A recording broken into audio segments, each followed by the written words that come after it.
shills that just lie to you about shit because they're trying to pump their bags. I tell you the truth, man. So I'm the only guy out there doing that. Who else out there is telling the truth in crypto? I don't know anybody's doing it like me, man. I don't. What about Charles Hoskinson? So I did a long interview with him. A lot of people are very inspired by him. Some people even say Charles Hoskinson is the Steve Jobs of crypto. You haven't heard that before? Oh God, here we go. Get the fuck out of here. Come on. I'm throwing another conversation grenade in there, people. Bro, like, what possible commonality is there at all? So what, like... No. Well, I'd go back a step and say, and have you watched some of his interviews? Yeah, they're queer. Like, I mean, some of the shit he says is okay. Like, he at least speaks, like, I don't have a problem with Charles Hoskinson. He's so smart, bro. He is so smart. He's like next level. Okay. You know what? Well, you want to sell me on that shit? Set up an interview with us, and we'll see how smart he is. Maybe he is smart. Great. But here's what I know. This motherfucker helped launch Ethereum. Okay? So everybody that hates Ethereum, you guys all hate Ethereum? Well, you got to hate on Charles because he was there helping launch that shit. So all you hating ass motherfuckers out there, hate Ethereum, hate Vitalik, you also hate on him because he was there for that shit. So then he had a falling out with his homies, right? He wanted to do his own thing, just like every other fucking founder. So Gavin Wood is like, oh, I'm going to go do my own shit. I'm going to go do Polkadot. And fucking homie Cardano man is like, oh, I'm going to go do my own shit. I'm going to do the Cardano. Right? And then all the little fucking founders, they go and do their own competing shit that hurts the value of the other shit. People have finite money, and that finite money gets into finite ticker symbols. And so people are like, hey man, why don't you launch Hex on XYZ? Because I ain't pumping their bags. Fuck them. I'm not pumping their bags. I'd rather see Hexicans build something that helps Hexicans. I'm not pumping somebody else's fucking bags. So, but you're still a fan of Ethereum, yeah? Because Ethereum is the most secure blockchain.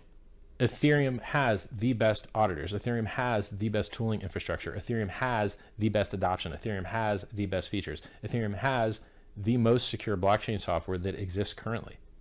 It is proven effective.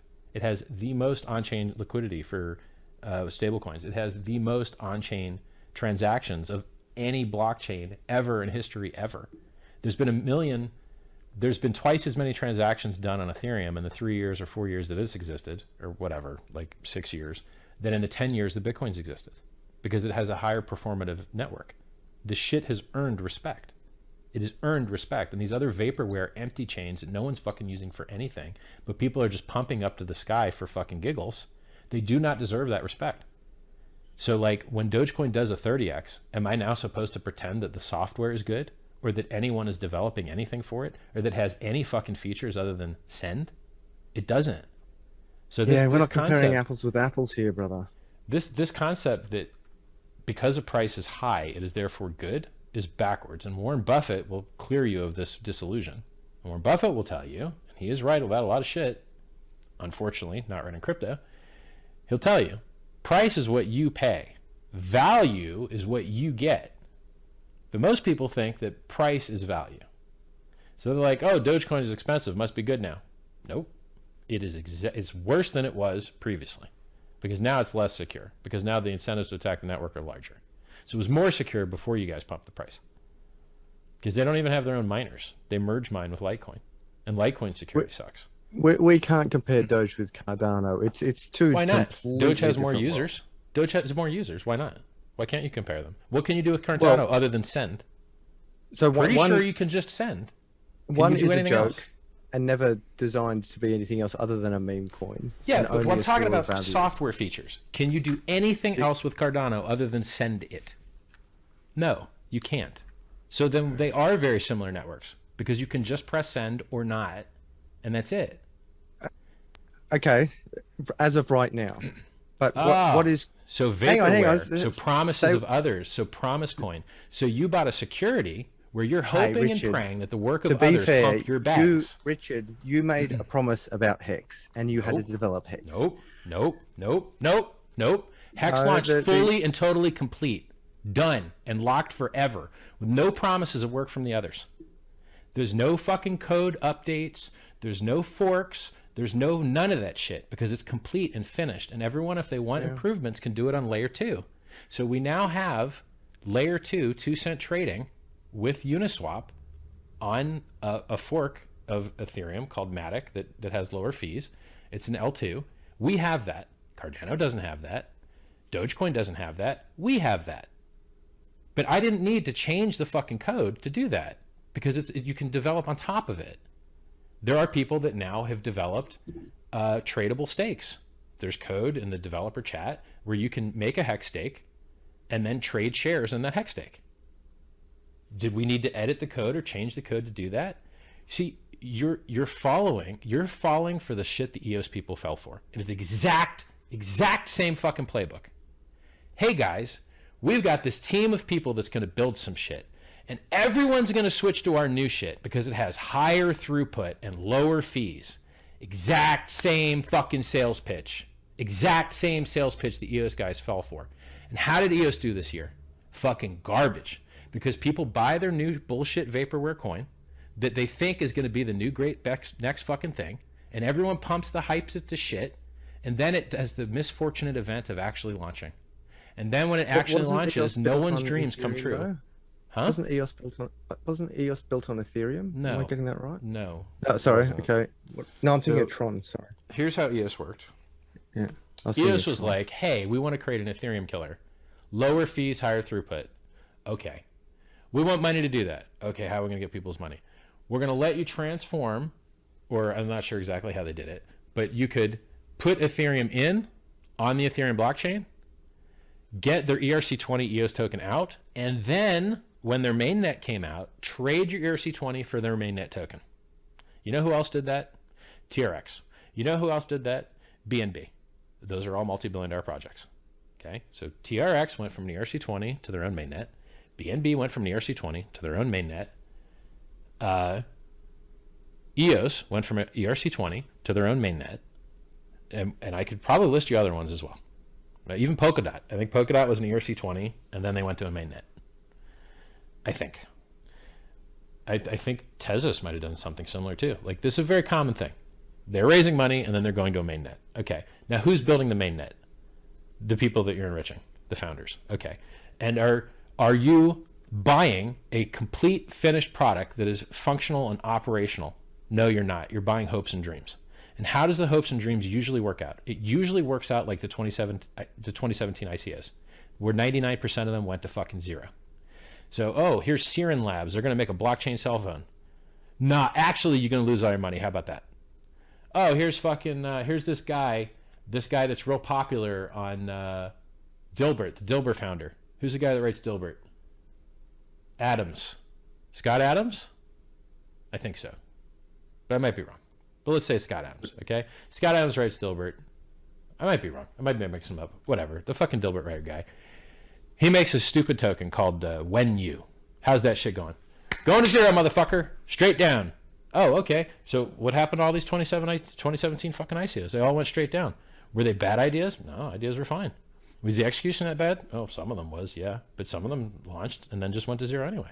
Hey, what happened to the Wax token with its NFT shit? Zero. What happened to Salt? Bitcoin lending? Zero. Hey, what happened to... I could sit here all fucking day and list you shit that went to zero. Or close. Or massively 95% down or whatever, right? So maybe some of them didn't make zero because you can't even trade at zero, so nothing can really go to zero. But basically price annihilated, right? So I'll amend my statement for legal purposes to say not zero, but dipped hard as fuck 90% plus, okay? And so now the EOS guys did the same shit. So the EOS does EOS work? Yes. Do people use it? Yes. Is the price chart wrecked this year? Yes. Why? Because people buy the hype, and then when the shit actually comes, the price dumps. Hex did the same thing, by the way. Hex had a similar launch style to EOS, and the price chart actually looked similar. People bought too high in the beginning, ran out of powder, made a bottom, went up high as fuck, and then they didn't have like any type of, I guess they had an end of their launch phase after 350 periods, which were 23 hours long. And our launch phase, or maybe it was 365, I can't remember. Our launch phase was like 353 days. And then we had the big payday, which acted like a stock split, which amplified returns for longer stakers. And so if you had a long stake, you got to double in your stack. So if you had a 10-year longer stake, you doubled your stack. If you had a 1-day stake, you got a 30% on your stack just for that day. And then people front ran that by a few weeks and sold the price down. So the price pumped and then they sold it down. And we recently made a new all-time high after that. So that was like November 19th. And then I think we made a new all-time high just before the new year at 2 cents. So it's like, I'm going to teach you something about speculation, man. What matters is the ratio of people that know about the shit now to people that will know about it. That's what matters. So right now, when people didn't hear about something, price is low. Not, you know.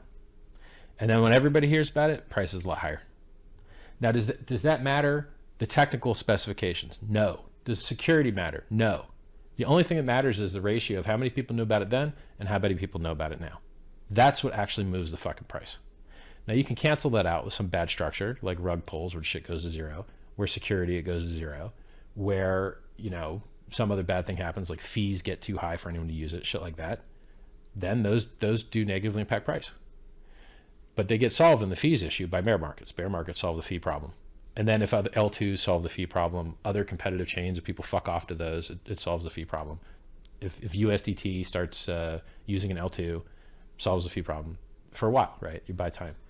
So you're basically, if you bought Cardano, you just basically bought EOS. Hey guys, we're doing a new thing. It's going to have higher throughput, lower fees. Oh, cool. That's exactly EOS's pitch. We saw exactly how that worked out. It did a 40x in the bear market. That was nice. And then it just didn't do that well anymore, because the ratio of people that had already heard about it to the people that will hear about it in the future, the ratio is just not that good. So in HEX, CoinMarketCap's got us gate capped to page 3. That's opportunity. On CoinGecko, those motherfuckers pretend we don't even have a market cap. Isn't that a good laugh? Isn't that a good laugh? The 100% uptime thing, they pretend it doesn't have a market cap, but they also at the front and fucking top of all these price charts go, by the way, this could be a rug pull. So just be really careful buying it, because they might just fucking, you know, pull the rug on your ass and you never be able to sell it. And they put that on all these fucking pages. How disgusting is that? I have an idea. If you think some shit's gonna be a rug pull, how about you just don't fucking list it? How about you guys stop making money on views from fucking scams? Because they make money on scams. If you sell advertisements promoting scams, you make money on scams. I don't make no goddamn money on scams. A lot of other motherfuckers make money on scams. eToro, top of the website. 70% of users lose money with this. Top of the fucking website. Ads everywhere. So let me get it straight. You guys are advertising some shit that most people lose money on. The fuck's, you hate your users? You hate your customers? Why are you doing it? Why are you hurting your fucking users? It obviously, the top of the website says everyone loses money. And it's worse than that. They don't just lose money. I bet if you do the measurements, so if 7 out of 10 people lose, the real question is, how much did they lose? And how much did those few people win? And I bet the winners won this much, and I bet the fucking losers lost this much. And that's the data that they're hiding, is that it's even worse than 7 out of 10 losing. It's complete and total annihilation of the fucking users, and then the enrichment, a tiny little bit of a couple dudes. It's just disgusting. And then this shit's promoted everywhere. So HEX is being literally the 100% uptime, 100% awesome, fucking launched fully complete and secure, while everything else around it failed. No hopes and dreams bullshit. If I die right now and Hex.com goes offline, Hex doesn't give a fuck. It's truly decentralized. It's truly distributed. It's truly complete. It's completely irrelevant whether I survive or not. It's completely irrelevant whether Hex.com survives or not.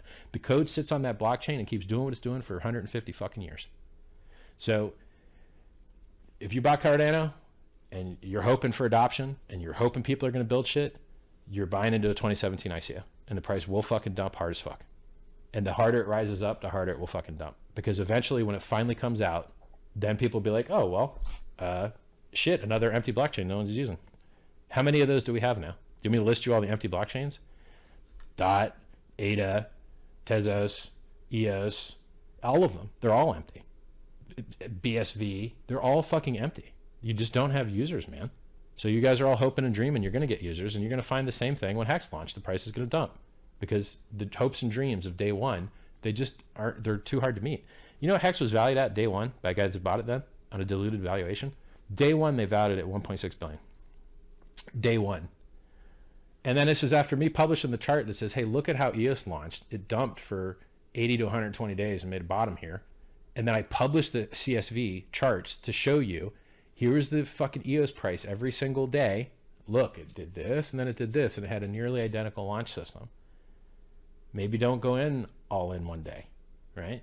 when everyone else is, and you know, people don't fucking listen. So I'm telling let you me now, bring this to what you believe in, if you will.